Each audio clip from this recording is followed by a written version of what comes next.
Village voluntary system కానీ village సచివాలయ వ్యవస్థ వచ్చిన తర్వాత ఏం జరిగిందంటే ఒక ఇన్కమ్ సర్టిఫికేట్ అయినా, క్యాస్ట్ సర్టిఫికేట్ అయినా, లేకపోతే ఒక డ్రైనేజ్ సమస్య అయినా, ఒక భూమి సర్వే సమస్య అయినా with the help of voluntary మీకు కంప్లీట్ గా మీకు సచివాలయం దగ్గరే పరిష్కారం అయిపోతుంది. సో ప్రజలకి పరిపాలన అనేది మీ గ్రాస్ రూట్ లెవెల్ విలేజ్ కి చేరింది. ఆ పాజిటివ్ సైన్ కూడా దీంట్లో ఉంది. నేను అనుకునేది ఏంటంటే ఇవన్నీ ఆలోచించిన తర్వాత ఇప్పుడు జరుగుతున్న ఓటింగ్ అంతా కూడా పాజిటివ్ ఓటింగే తప్ప నెగిటివ్ ఓటింగ్ చాలా తక్కువ ఉంటుంది. అయితే ఎనీ గవర్నమెంట్ మీద యాంటీ ఇన్కంబెన్సీ ఉన్నమాట వాస్తవం.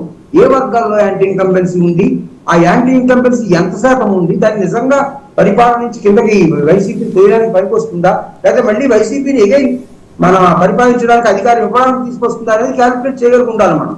అయితే ఇక్కడ జరుగుతున్నది ఏంటంటే ఎంప్లాయీస్ లో కానీ అప్పర్ సెక్షన్ అంటే ఇన్ ది సెన్స్ మీకు ఈ ఫార్వర్డ్ కమ్యూనిటీస్ లోను, బిజినెస్ సెక్టార్ లోను, కొంత అన్ఎంప్లాయిడ్ యూత్ లోను కొంత యాంటీ ఇన్కంబెన్సీ ఉన్న మాట వాస్తవం.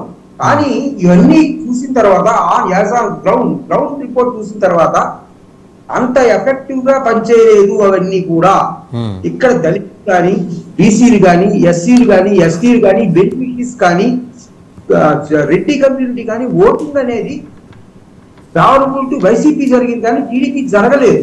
తర్వాత మనం ఈ 3 నెలల ప్రచారం చూస్తే టీడీపీ, జనసేన, బీజేపీ ఎలియన్స్ లోకి వెళ్ళారు. ఓకే, వెళ్ళిన తర్వాత క్యాంపెయినింగ్ ఎట్లా చేశారు వీళ్ళు? జగన్ వచ్చి బయటకు వచ్చి ప్రతి మీటింగ్ లో కూడా నేను మీకు ఇన్ని పథకాలు ఇచ్చా, విలేజ్ లో ఇన్ని చేశా, ఎంప్లాయ్మెంట్ 2,10,000 మందికి ఎంప్లాయ్మెంట్ గవర్నమెంట్ పర్మనెంట్ ఎంప్లాయీస్ ఇచ్చా, 2,40,000 మంది వాలంటరీ సిస్టమ్ పెట్టా, ఆర్టీకే తీసుకొచ్చా, ఫ్యామిలీ డాక్టర్ సిస్టమ్ వచ్చింది, స్కూల్స్ కాలేజెస్ బాగుపడ్డాయి. మీరు చంద్రబాబు నాయుడు గారు 2014లో చెప్పింది ఏమీ చేయలేదు, ఆ మేనిఫెస్టో పబ్లిక్ మీటింగ్ లో చూపించి. కాబట్టి నేను పాజిటివ్ గా ఉన్నాను, మీకు అందరికీ బెనిఫిట్ జరిగిందంటే నాకు ఓటేయండి. That is positive campaigning. ఆ పాజిటివ్ క్యాంపెయినింగ్ ప్రజల్లో ఆలోచించేటువంటి అవకాశాన్ని కలగజేసింది. అది వైసీపీ మీద కొంత పేపర్ ని కలగజేసింది. బట్ అపోజిషన్ పార్టీకి వచ్చేటప్పుడు ఏం జరుగుతోంది? ఎలియన్స్ పెట్టారు. ఎందుకు పెట్టారు అంటే చెప్పలేదు. జగన్ దిగిపోవాలి, సైకో దిగిపోవాలి, అతని పరిపాలన బాగోలేదు, ఆయనేమో పథకాలు ఇచ్చి దేశాన్ని అంతా నాశనం చేసేసాడు, మేము అంతకంటే ఎక్కువ ఇస్తాము, మందు మీకు జాబ్గా ఇస్తాము అంటున్నారు తప్ప మేము వస్తే ఇది చేస్తాము అనే ఒక కాన్ఫిడెన్స్ ని పాజిటివ్ క్యాంపెయినింగ్ చేయలేకపోయారు. తర్వాత బీజేపీతో ఎలియన్స్ పెట్టుకోవడం వల్ల ప్రాబ్లం ఏంటి అనేది ఆలోచిస్తే ఇక్కడ బీజేపీ తెలుగుదేశం ఎందుకు విడిపోయింది? పోలవరం లేదు, రైల్వే ప్రాజెక్టు, రైల్వే జోన్ ఇవ్వలేదు, మాకు సెపరేట్ స్టాటస్ ఇవ్వలేదు, 9th and 10th షెడ్యూల్ ఆస్తులు ఇవ్వలేదు, దుగ్గరాజపట్నం పోర్ట్ ఇవ్వలేదు అని ఒక పక్క మోడీని వ్యక్తిగతంగా విమర్శించి, ఫ్యామిలీని అవనివ్వండి, ఆయన వ్యక్తిగతంగా అవనివ్వండి, ధర్మపోరాట దీక్షలు నల్లబట్టలు వేసుకొని చేసి అంత బాగానే ఉంది. మరి అప్పుడు మోడీ ఏమి ఇచ్చాడని వీళ్ళు మళ్ళీ మోడీతో కలిశారు? ఆయనేమో పాచిపోయి గడ్డలు ఇచ్చాడు అన్నాడు, మరి ఇప్పుడేం తిరుపతిలో ఇచ్చాడని కలిశాడా? ఏమిటి మీరు చేసుకున్న పని? ఇది ప్రతి చదువుకున్న సెక్షన్ లో కూడా ఇది జరిగింది ఈ discussion, not only village side. మనం అంచేత ఏంటంటే ఈ ఎలియన్స్ అనేది అన్యాచురల్ ఎలియన్స్.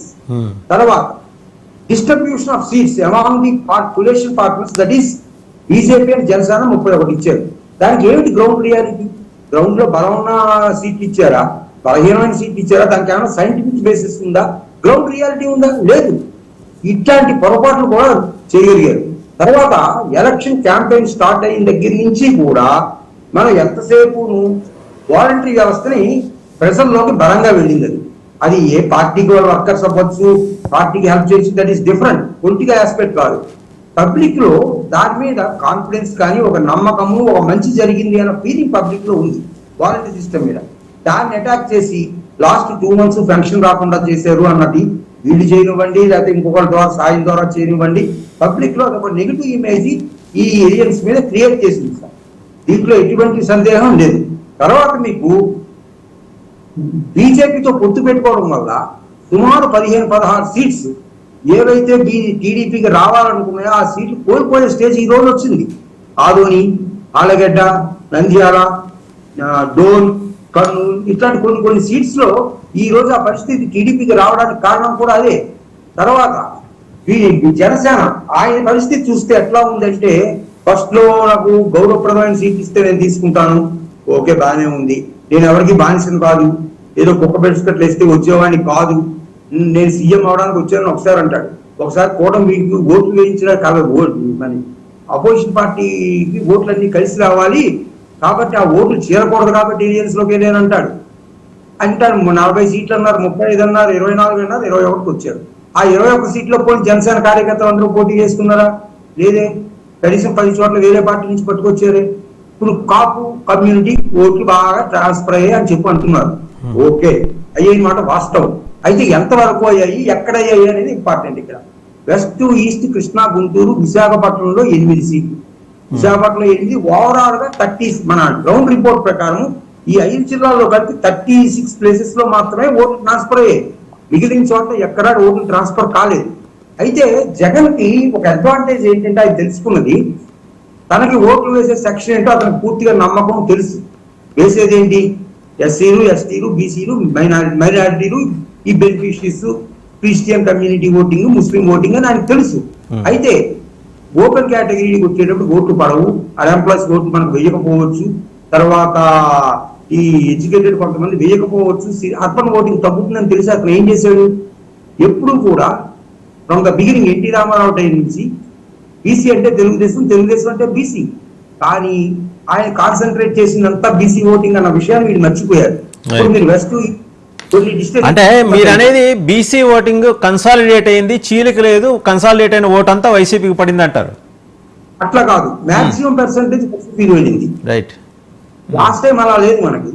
అట్లా తర్వాత మీకు ఈ క్యాస్ట్ ఈక్వేషన్ లోకి వచ్చేటప్పుడు ఏం చేశాడంటే, ఈ కాపు కమ్యూనిటీలో ఎక్కువ సీట్లు ఇచ్చింది జగన్. యాక్చువల్ గా చెప్పాలంటే వీళ్ళు ఇవ్వలేదు, కానీ కాపు కమ్యూనిటీ ఓట్లు వస్తాయో రావు అని నమ్మకం లేక ఆయన ఏం చేశాడు, బీసీలో మెయిన్ కమ్యూనిటీస్ 3 ఉన్నాయి మనకు. యాదవ్, శెట్టి బలిజ, అంటే గౌడ, ఈడిగా, శెట్టి బలిజ ఒకటేనండి. యాదవ్ కమ్యూనిటీ, రాయలసీమలో కురుబ కమ్యూనిటీని పట్టుకున్నాడు.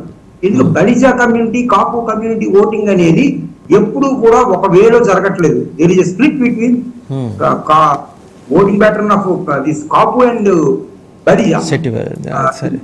కాబట్టి అవి ఎట్లా డివైడ్ అవుతాయి, వీటితో రావచ్చు అని ఒక డైనమిక్స్ కానీ, పొలిటికల్ స్ట్రాటజీ కానీ, తర్వాత ఈ క్యాస్ట్ పోలరైజేషన్ కరెక్ట్ గా చేయగలిగాడు జగన్. అది వీళ్ళు చేయలేకపోయారు. తర్వాత ఇంకొకటి, మీకు 31 స్థానాలు ఇచ్చారు బీజేపీకి, జనసేనకి. ఎన్ని సీట్లు వాళ్ళకి వస్తాయి? మాక్సిమం 20 సీట్లు, కానీ 20 సీట్లు కోల్పోయే పరిస్థితి వచ్చింది ఈ రోజు వాళ్ళకి ఇచ్చిన సీట్లలో. వాళ్ళకి ఆ సీట్లు ఇవ్వటం వల్ల తెలుగుదేశం తన పట్టు కోల్పోయింది అంటారు. ఖచ్చితంగా సార్. అండ్ వాళ్ళు కూడా ఆ సీట్లు they are going to lose అనే మీ అబ్జర్వేషన్. తర్వాత రాయలసీమలో 52 సీట్లు ఉన్నాయి. ఏ పార్టీ అయినా సరే ఇప్పుడున్న పరిస్థితుల్లో రాయలసీమలో ఎవరు విన్ అయితే వాళ్ళదే అధికారం, అనుమానమే లేదు. సర్వే కూడా అక్కర్లేదు, దీనికి శాపాలిస్ట్ కూడా అక్కర్లేదు. అయితే ఇక్కడ 52 సీట్లలో ఇంతకుముందు 3 సీట్లు వచ్చాయి టీడీపీకి. ఇప్పుడు మహా అయితే 12, 9 వచ్చే 9, 12 సీట్లు వస్తాయి. కానీ 40 సీట్స్ మాత్రం అక్కడ కోల్పోయే స్టేజ్